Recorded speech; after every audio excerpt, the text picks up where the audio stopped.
तंदुरुस्ती की रक्षा करता है लाइफ बॉय है जहाँ तंदुरुस्ती है वहाँ। देखो ना, अब सरकार जरा भी ध्यान नहीं देती। तंदुरुस्ती है जहाँ लाइफ बॉय है वहाँ।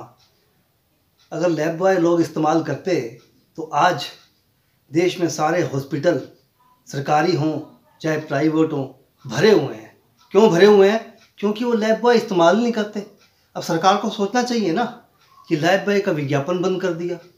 हमारे विज्ञापन कंपलसरी होना चाहिए, चाहे वो सुई बेचे चाहे वो हवाई जहाज भेजे, सबके लिए विज्ञापन कंपलसरी सरकार को करना चाहिए। सरकार की समानता की जो नीति है संविधान के अनुसार वो तो फेल हो गई। जो विज्ञापन नहीं देगा उसका कारोबार ठप। और दूसरा ये, इसका खमियाजा सरकार जनता को भी भुगतना पड़ता है। एक आदमी एक फैक्ट्री लगा रहा है, करोड़ों रुपए लगा करके वो फैक्ट्री असेंबल करता है और चलाता है, अपना प्रोडक्ट बनाता है और अपने वेंडर्स और अपने स्टॉकिट्स को ज़्यादा कमीशन भी देता है, लेकिन उसका प्रोडक्ट चल नहीं पाता क्योंकि वो करोड़ों रुपए की हीरोइन हायर करके विज्ञापन नहीं दे पाता, इसलिए उसका प्रोडक्ट बिकता नहीं, फैक्ट्री टाइम फिस। सरकार को रूल बनाना चाहिए कि विज्ञापन जो है या तो अनावश्यक हो या फिर आवश्यक हो। इस समानता के आधार पर चलना चाहिए देश। हर जगह इस देश में असमानता देखने को मिलती है और फिर हम क्या कहते हैं, देश में प्रजातंत्र है। ये कैसा प्रजातंत्र है? एक आदमी सड़क पर, उसको चलने का भी अधिकार नहीं है। कैसे? और देख लो, एक आदमी जो कि बिना सवारी के है, बिना स्कूटरी के, बिना एक्टिवा के है, बिना स्कूटर के है, बिना मोटरसाइकिल के है, वो सड़क पे आज चल नहीं सकता। क्यों नहीं चल सकता भाई? देख लो, आप ही देख लो, दोनों तरफ सड़कों पे या तो फुटपाथ नहीं है, फुटपाथ हैं तो वहाँ दुकानों की भीड़ है, दुकानें लगी हुई हैं, तो आम नागरिक कहाँ चले, कहाँ चलेगा वो? उसको तो चलने के लिए कोई जगह ही नहीं है, उसको तो टू व्हीलर या कार चाहिए। लेकिन यहाँ भी असमानता आ गई क्योंकि एक आम आदमी को इस देश में चलने का भी अधिकार नहीं है कि वो अपने पैरों पर चल सके। अगर कहीं चलता भी है तो बार बार पीछे मुड़ के देखना पड़ता है क्योंकि सड़क तो पक्की है और दोनों तरफ कच्चा है। जब कच्चे में वो चलता है, दोनों तरफ से प्रदूषण और वायु प्रदूषण और ये धूल भरी आंधियाँ उसका स्वागत करती है। उसको बार बार रुक के पीछे देखना पड़ता है। क्यों? क्योंकि साइड ना मार जाए, क्योंकि फुटपाथ तो है ही नहीं और जो कुछ सड़क पर जगह बची है वो कच्ची है और बेचारा आदमी परेशान है कि जाए तो जाए किधर। सरकार कहती है देश में प्रजातंत्र है। बस वाले, प्राइवेट बस वाले 2 किलोमीटर पहले, 1.5 किलोमीटर पहले अपने बस स्टॉप से सवारियों को उतार देते हैं और बहाना क्या लगाते हैं, आगे जाम लगा हुआ है, जबकि जाम नहीं होता। अब उनसे कौन बहस करे? 2 किलोमीटर पहले से ही वो फ्लाईओवर से बस को उड़ा के ले जाते हैं और सवारियां बेचारी वहाँ से पैदल अपने बस स्टॉप पर आती हैं और बस स्टॉप से आगे उसने कहाँ जाना है उसका कोई ठिकाना नहीं। ये मनमानी चलती है। दूसरी ओर आती वक्त वही बस वाले उस बस स्टैंड पर आधा घंटा खड़े रहते हैं, जिससे कि सरकारी रोडवेज की बसें वहाँ रुक नहीं पाती। वो सवारियाँ जो हैं आगे पीछे दौड़ती नजर आती हैं और वहाँ बस स्टैंड भी नहीं ढंग का। बस, सरकारी बस कहाँ खड़ी हो, वो तो आगे पीछे रोकता है, सवारियाँ उतारता है और चलता बनता है। उसको क्या पड़ी है सवारियों को पीछे, जो पीछे भाग के आ रही है उसको रिसीव करे, उसे क्या पड़ी है? उसकी जेब में तो आय महीने तनख्वाह मिल जानी है। ये है रोडवेज वालों का हाल। वो सच भी है भाई, जब बस स्टैंड खाली नहीं है तो बस कहाँ रोके? अब यहाँ कोई सुनने वाला नहीं है। देश में प्रजातंत्र है। ये प्रजातंत्र है, इसका मैं आपको दूसरा रूप दिखाता हूँ। देश में 2 नीतियाँ चल रही हैं मेरे हिसाब से। एक प्रजातंत्र, दूसरा है बॉलीवुड तंत्र। बॉलीवुड तंत्र जहाँ 2.5 घंटे की पिक्चर के अंदर एक बच्चा पैदा हुआ, करोड़ों की बिल्डिंगें बनाई, वो ख़त्म भी हो गया, उसके परिवार के आगे भी चल गए, 2.5 घंटे में सब कुछ हो जाता है, लंबे केस भी चल जाते हैं। और रियल ज़िंदगी में वो बेचारा वहीं सड़ रहा है। 70 साल की उम्र पा लेने के बाद एक आम आदमी इस देश में अपने लिए एक घर, एक छत नहीं बना पाता। ये है यहाँ समानता का अधिकार। समानता है ना, where is showing inequality. ये समानता आपको कहाँ नजर आती है? एक मेहनत कश आदमी 70 साल की उम्र तक वो मेहनत करता करता करता उसके लिए घर भी नसीब नहीं है, और दूसरा ये 2.5 घंटे की पिक्चर बनाने वाले ये स्टार बन जाते हैं। वो आदमी आदमी नहीं है, वो आदमी स्टार है। तो स्टार है तो यहाँ क्यों पड़ा है? तारों में जाके बसे। उसके लिए 6-6, 5-5, 6-6 बॉडी गार्ड होते हैं। उसकी देश को ज़्यादा जरूरत है क्या? करता क्या है वो? करता क्या है? एक स्क्रिप्ट को 10 बार बोलने के बाद कहीं वो ओके होता है, उसको स्टार बना दिया जाता है। चलो इन बातों को छोड़ो, लेकिन समानता तो कोई चीज़ होनी चाहिए। किसी चीज़ की हद, लिमिटेशन तो होनी चाहिए। आय और व्यय के हिसाब से भी देखा जाए तो वो उसको करोड़ों रुपए चाहिए। क्यों? एक आम आदमी इस देश में घर नहीं बना पाता, और दूसरा वो फिल्म स्टार, जिसको स्टार कहा जाता है, वो विदेशों में बंगलों में रहता है। उसके लिए सरकारी तंत्र भी आगे पीछे पूछ तुम हिलाता फिरता है। उसको देश की ज़्यादा जरूरत है, उसकी देश को ज़्यादा जरूरत है। क्यों? यहाँ भी समानता मार खा गई। समानता कहाँ है? अब इसका दूसरा रूल देख लो। समानता समानता करते करते इस देश में सब काम गलत और गलत होते आ रहे हैं, और सरकारों की आंखें बंद हैं। जो सरकारें जिस तौर पर बनाई जाती हैं वो अपना रोल अदा नहीं कर पा रही इस देश के अंदर। इस देश में या तो प्रजातंत्र चलना चाहिए या फिर बॉलीवुड तंत्र चलना चाहिए। आओ एक उदाहरण देखते हैं। शनिवार को छोटी मोटी वारदात के अनुसार 4 गुंडे पकड़े गए। मसला क्या है? छोटी मोटी आपस में लड़ाई का धंधा है, और उनको जाके थाने में बंद कर दिया। अब उसकी कोर्ट में पेशी नहीं हो पाती। क्यों? आज शनिवार है, कल इतवार है, और कोर्ट खुलेगा सोमवार को। उसकी जमानत होगी सोमवार को। क्यों भाई? और सोमवार तक हमारे पुलिस वाले उसकी अच्छे से खातिरदारी भी कर लेंगे।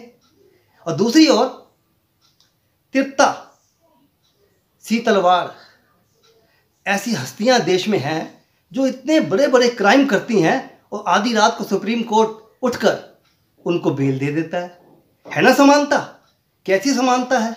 यानी कि बड़ा जुर्म करने पर, मोटी मोटी फीसें देने पर बेल अवेलेबल है। इसका मतलब समानता गई भाड़ में, न्याय गया चूल्हे में। उस आम आदमी के लिए न्याय कहाँ गया? उस जो मुजरिम करोड़ों के घोटाले करके बैठा है, उसके लिए बेल तैयार है। ये कैसा सिस्टम है? कैसी समानता है देश में? और आगे देखते हैं समानता। जब विज्ञापन से अब लाइफ बॉय नहीं बिक रहा, तो सरकार को सोचना चाहिए ना कि लाइफ बॉय का विज्ञापन शुरू कराओ, ताकि अस्पतालों की भीड़ कम हो। कि लाइफ बॉय बरतेंगे तो अस्पतालों में भीड़ कम होगी, क्योंकि उसने कहा है लाइफ बॉय है जहाँ तंदुरुस्ती है वहाँ। सरकार सोचती नहीं। सरकार को सोचना चाहिए कि लाइफ बॉय कंपलसरी करे और उसका विज्ञापन भी कंपलसरी करे। पता नहीं सरकार ने उसका विज्ञापन बंद क्यों कर दिया। दूसरी ओर आए दिन 6 महीने में, कम से कम मैं अपनी ज़िंदगी में कई बार ये सुन चुका हूँ, ब्रेकिंग न्यूज़ आती हैं। अब पहले एक मसला सुन लीजिए। ब्रेकिंग न्यूज़ के अंदर आए 6 महीने, साल के अंदर एक ऐसी वारदात हो ही जाती है जिसमें मिड डे मील खाने के बाद बच्चे हॉस्पिटलाइज हो जाते हैं, हॉस्पिटल में भर्ती करवाना पड़ता है। क्यों भाई? अब सरकार किसी विज्ञापन वाले मिड डे को हायर क्यों नहीं करती? किसी अच्छी जगह से मिड डे लेना। सरकार ही अच्छी जगह से मिड डे नहीं ले पाई, और बच्चे खाने पर बीमार हो जाते हैं। तो इसमें फिर किसका दोष है भाई?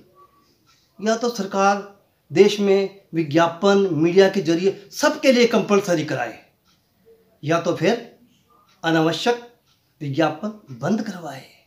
दूसरी ओर यहाँ बेल की बात हो रही थी। उन मुजरिमों को जो कि करोड़ों का घोटाला करते हैं, उनके लिए बड़े बड़े वकील, मैं किस किस का नाम लूँ? ऐसे वकील हैं जिनको तो क्राइम और करप्शन एडवोकेट की अवार्ड मिलना चाहिए। जैसे हमारे, एक तो मैं नाम ही ले ही लेता हूँ, कपिल सिब्बल साहब हैं। उनकी ज़िंदगी बीत गई क्राइम और करप्शन को प्रोटेक्ट करते हुए। उनको तो अवार्ड मिलना ही चाहिए। ऐसा मैंने अपनी लाइफ में देखा है। उनको तो अवार्ड मिलना ही चाहिए। ये है देश का हाल। अब सरकार को ये तय करना है कि वो प्रजातंत्र लागू करती है देश में या फिर बॉलीवुड तंत्र लागू करती है, क्योंकि बॉलीवुड तंत्र के अंदर झटपट सारे काम हो जाते हैं और प्रजातंत्र के अंदर लंबी लंबी लाइनें लगानी पड़ती हैं भाई। जहाँ 2.5 घंटे के अंदर सारी फिल्म के अंदर ताम झाम सिमटा के एक आदमी कहाँ से कहाँ पहुँच जाता है और उसका रिजल्ट भी आ जाता है। यहाँ तो ज़िंदगी भर आदमी मेहनत करने के बाद एक घर नहीं बना पाता, एक घर नहीं बना पाता। और ये देश का हाल है, ये प्रजातंत्र है। और ऐसी कई बहुत सी नीतियाँ देश में ऐसे चल रही हैं जो कि अपवाद का विषय हैं। अपवाद का विषय भी इसलिए है क्योंकि कई हमारे जो गद्दार नेता थे, मैं उनका नाम लेने के भी बिल्कुल ही नहीं हिचकाऊंगा, जैसे पंडित जवाहरलाल नेहरू। ये 3 बंदे थे जिन्होंने देश का बेड़ा गर्क करके रख दिया। और आज भी हम उनकी किताबें लिखी हुई जो उनके काले कारनामे पढ़ते हैं तो हमें मालूम होता है कि ये कैसे लोग थे जो देश का बेड़ा गर्क कर गए सिर्फ अपनी सत्ता बचाने के लिए। चंद वोटों की खातिर देश को बांटा गया। उसके बाद उनके लिए स्पेशल कानून बनाए गए। उधर कश्मीर को अलग से ओहदा दे दिया गया, अलग स्टेटस दे दिया गया, जिसका अब मुश्किल से सरकार हटा पाई है 370-35 से। क्या देश को पता नहीं? सन 84 के दंगों के बाद जब इंदिरा मरी तो राजीव गांधी उसको निर्दय या कोरोना के आधार पर उसको प्रधानमंत्री बना दिया। उसने देश को क्या तोहफा दिया? असम में जितने लाखों की संख्या में असम और बांग्लादेशी आके बैठे थे, उन सबको रजिस्टर कर दिया धारा 6A जोड़कर सिटीजनशिप एक्ट के अंदर। देश इस बात को गौर करे, सरकार भी अपनी आंखें खोले। आज 80 सालों के बाद भी क्या किसी एक नागरिक की नागरिकता गई? तो ये कैसा नागरिकता का कानून है भाई?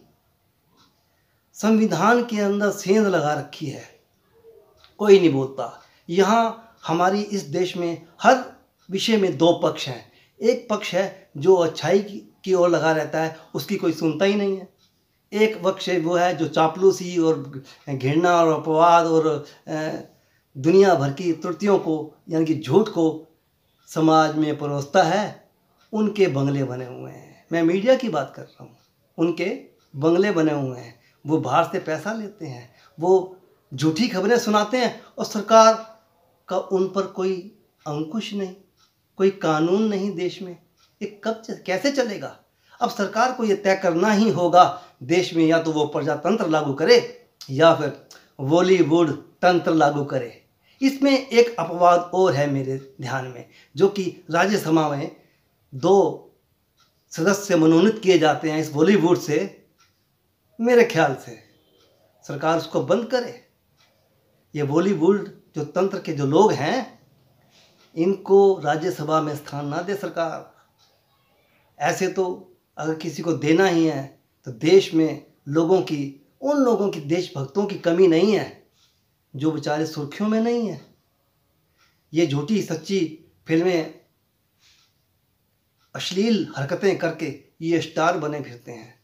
ये कैसा मनोरंजन है? अब मैं आपको, ये देश को इस बात को विदित होना चाहिए, ध्यान होना चाहिए, ये मनोरंजन के बॉलीवुड को मनोरंजन के खाते में क्यों रखा मालूम है? कि देश में जनसंख्या कंट्रोल की जा सके, लोग बच्चे ही ना पैदा करते रहें, इसलिए ये बॉलीवुड को मनोरंजन के हित में रखा गया। और इसका नतीजा क्या हो गया? जनसंख्या तो हम चीन से भी आगे निकल गए और उल्टा हम इन लोगों को प्रोटेक्ट कर रहे हैं। ये लोग मनमानी करते हैं। इन लोगों में जो अच्छे लोग हैं, फिल्म इंडस्ट्री की बात कर रहा हूँ मैं, उनमें से कईयों का फिल्म का ऑडिशन नहीं हो पाता, उनको जगह नहीं मिल पाती, उनकी फिल्म चलने से पहले ही फ्लॉप हो जाती है। ऐसे भी लोग हैं। हर जगह दोहरा तंत्र अपनाए बैठा है ये देश। कब आंखें खोलेगा? कब जागेंगे हम? कब हमारा देश एक और महान बनेगा? दुनिया भर के इसमें गलत कानून इस देश के नेताओं ने बनाए, जैसा कि मैं जवाहरलाल का नाम ले चुका हूँ, उसके बाद इंदिरा, उसके बाद राजीव, जो चल बसे और देश के लिए समस्याओं का पहाड़ छोड़ गए। देश के लिए समस्याओं का पहाड़ छोड़ गए। देश को सोचना होगा, अलग से कानून, अलग से ये जो एजेंडे लगा रखे हैं सरकार ने, ये किसी भी तरीके से दुनिया चाहे इधर की उधर हो जाए, सरकार प्रजातांत्रिक मूल्यों को अपनाए। ये वक्फ बोर्ड, ये पर्सनल लॉ बोर्ड, ये पर्सनल कॉलेज, मिनॉरिटी और मेजोरिटी एक्ट क्या है? अल्पसंख्यक और अल्पसंख्यक, ये क्या बवंडर मचा रखा है? जब समानता देश में है, सब नागरिक एक समान है, तो ये अल्पसंख्यक कहाँ से आ गए बीच में? और अल्पसंख्यकों की आज तक मिनॉरिटी की कंडीशन, डेफिनेशन तय नहीं कर पाया ये संविधान और सरकार, और सारे ही अल्पसंख्यक बने फिरते हैं और मलाई काट रहे हैं। अब जब एक नारा कोई अच्छा सा नेताओं में से हमारा कोई नेता दे दे, तो विपक्ष और ये दुनिया भर के लोग कैसी कैसी बातें, उलझुल हरकतें करते नजर आते हैं। मेरा कहने को शब्द मेरे पास बहुत हैं, क्योंकि मैं चाहता हूँ देश में तंत्र चले, प्रजातंत्र चले, बॉलीवुड तंत्र ना चले जो कि अंदर अंदर चलता है। अब ये सरकार को फैसला करना ही पड़ेगा, देश में प्रजातंत्र चले या फिर बॉलीवुड तंत्र चले।